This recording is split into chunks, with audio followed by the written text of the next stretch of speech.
कि अभी हमारे साथियों में केरला से भी हमारे एक दोस्त आपके साथ जुड़े हुए हैं।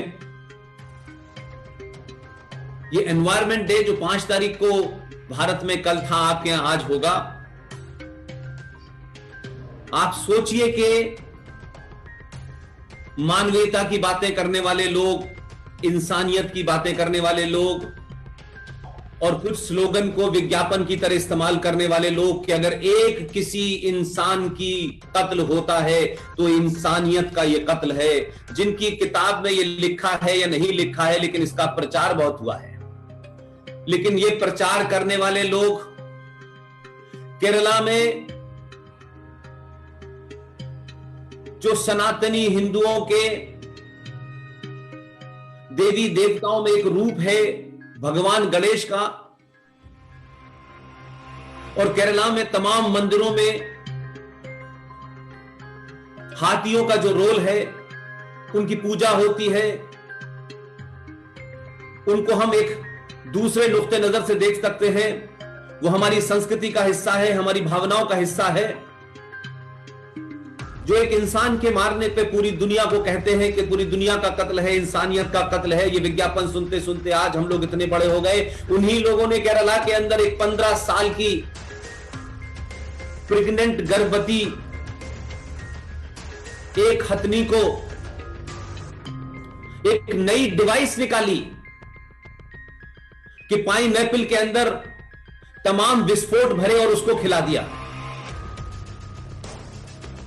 जो 1400 साल से पूरी दुनिया के अंदर बताते हैं कि उन्होंने ये किया, उन्होंने ये किया, लेकिन आज तक इस 1400 साल का सुबह शाम गुणगान करने वाले लोगों ने दुनिया को, मानवता को, संस्कृति को, किसी सिविलाइजेशन को एक पेंसिल और एक बटन बना के नहीं दिया।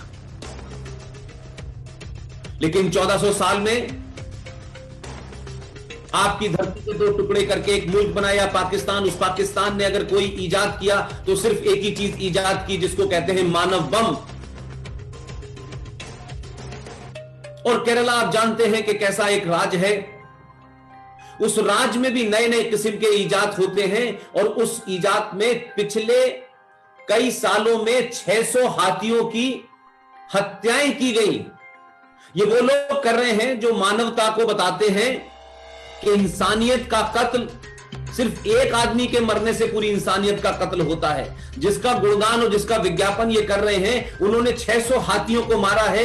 और जो लेटेस्ट खबर है, जो कल पर्यावरण दिन भारत में मनाया गया, एक 15 साल की हथनी को जो प्रेग्नेंट थी, उसके अंदर पाइनएप्पल में कई विस्फोट भर के उसको खिला दिए, जिससे वो 3 दिन बाद मर गई। तो अगर हम एक ऐसी सभ्यता से डील कर रहे हैं, एक ऐसे विचार से, एक ऐसी किताब से हमें आमना सामना हो रहा है, तो जो सनातनी चाहता है, जो सनातनी कर रहा है, जो सनातनी की अप्रोच है, उससे आप कुछ टाइम तो बाई कर सकते हैं, कुछ समय आपको मिल सकता है, लेकिन अनंत में आपको आखिरकार उससे लड़ना ही होगा, उसको इनकाउंटर करना होगा, उससे 2-2 हाथ करने होंगे। क्योंकि इस स्थिति के लिए कश्मीर में रहने वाले हिंदू पंडितों के साथ जो हुआ, आज भारत में खुलेआम हो रहा है। दिल्ली में हो रहा है, बंगाल में हो रहा है, केरला में हो रहा है, रामपुर में हो रहा है, मुरादाबाद में हो रहा है, संभल में हो रहा है, अलीगढ़ में हो रहा है, आजमगढ़ में हो रहा है। ये सब जगह हो रहा है। आखिर ये हो क्यों रहा है और हम इसे होने क्यों दे रहे हैं? अगर हम इसको थोड़ी देर के लिए समझें तो मुझे खुशी है कि आज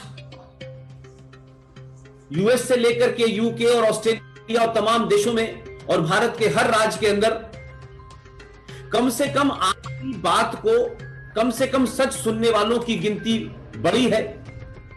और लोग सुनना चाहते हैं, समझना चाहते हैं। इसलिए पहाड़ों से घिरा हुआ 115 किलोमीटर के दौर में फैला हुआ ये खूबसूरत बेंगलुरु शहर, आप वहां के निवासी हैं। कुछ लोग 20 साल पहले वहां गए, कुछ लोग 40 साल पहले वहां गए।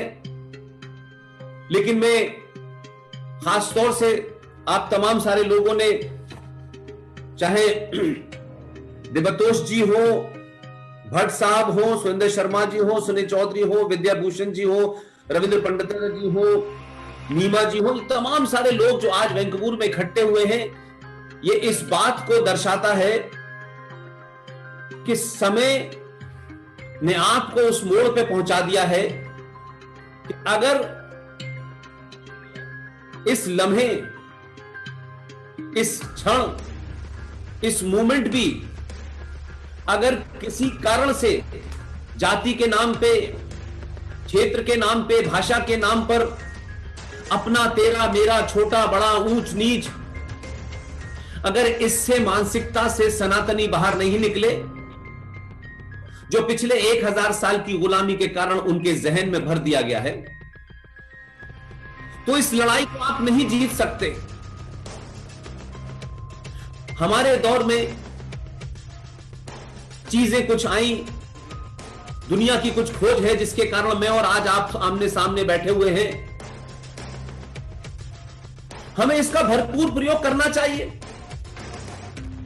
और अगर हम इस वक्त भी नहीं चेते, नहीं जगे और किसी गफलत का शिकार हो गए, हम सब भाई भाई हैं, गंगा जमुना तहजीब, ये भाईचारा।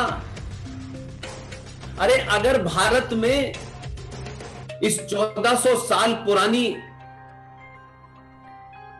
एक खूनी और एक हत्यारी सोच को अगर समझना है, तो हमें कहीं दूसरा नहीं जाना। हमें औरंगजेब को, बाबर को हमें नहीं समझने की जरूरत। हमने नहीं देखा औरंगजेब और बाबर को, हमने अब्दाली को नहीं देखा, लेकिन आप सबने और मैंने अपनी आंखों से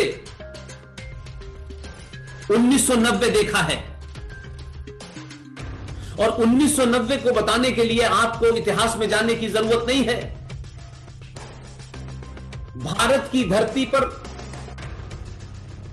भारत की जनसंख्या के पैसे से, टैक्स से पलने वाला एक राज्य, सबसे ज्यादा भारत की सेना के लोग मरने वाले उस राज्य में कश्मीरी पंडित, जिसका पूरा रिकॉर्ड अगर कई सौ सालों का देखें, तो उसने कभी जोर से चिल्ला के बात नहीं की।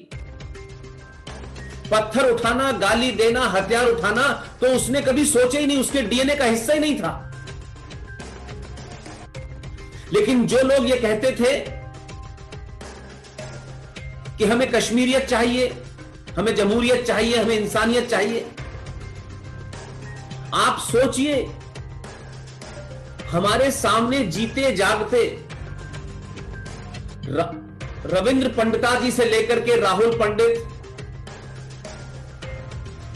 सुशील पंडित, ललित अंबरदार, हजारों कश्मीरी पंडित जो 1990 में अपने भाइयों को, बहनों को, माता को, पिता को, बेटी को कैसे लेके भागे और जो छूट गए उनकी क्या स्थिति हुई। अपने सामने उन्होंने अपने पिताओं की, अपनी बहनों का रेप और मर्डर होते हुए देखा। ये लोग जीवित हैं, ये अमेरिका में भी हैं, ये हिंदुस्तान के अलग अलग कोनों में भी हैं। इसलिए एक 1400 साल पुरानी मानसिकता के बीच में बार बार आप अगर गफलत करेंगे तो प्रकृति भी आपको माफ नहीं करेगी। हर बार उसने आपको समझाया कि किसी तरह से आपके अंदर ये जो कंफ्यूजन आपने पाले हैं, आपकी सत्ताओं ने दिए हैं, आपके नेताओं ने दिए हैं, और आपने उनको आत्मसात कर लिया है, और ये एक तरफा है। इसलिए मैं बार बार कहता हूं कि इतिहास में बहुत दूर तक जाने की जरूरत नहीं है, क्योंकि जब आप इतिहास की बात करते हैं तो आपका बच्चा जो आधुनिक युग में है वो ये कहता है कि भाई हमें हिस्ट्री में नहीं जाना। 1990 हिस्ट्री नहीं है, 1990 वर्तमान है हमारा। हम 1990 को अगर नहीं जानना चाहते तो दुनिया में आपकी कोई मदद नहीं कर सकता, कोई आपसे सहानुभूति नहीं रखेगा।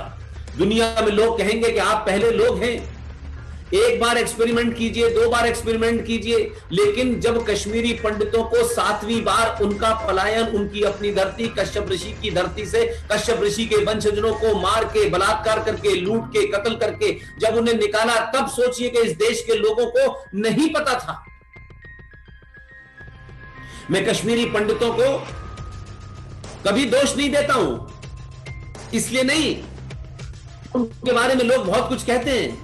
मैं कहता हूं कि कश्मीर बना, कश्मीर में जिहादी और आतंक, इस्लामिक आतंकवाद अगर पनपा तो दिल्ली के बौने नेताओं के कारण बना, दिल्ली की बौनी सत्ताओं के कारण वहां बना।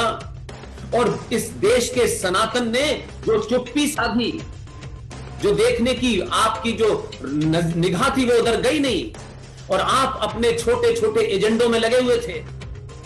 कश्मीर में हो रहा है तो हमें क्या फर्क पड़ता है, हम उत्तर प्रदेश में आराम से रह रहे हैं, हम मध्य प्रदेश में रह रहे हैं, हम राजस्थान में रह रहे हैं, हम बंगाल में रह रहे हैं। नहीं 100 साल से आपने सीखा, ना 1990 से आपने सीखा।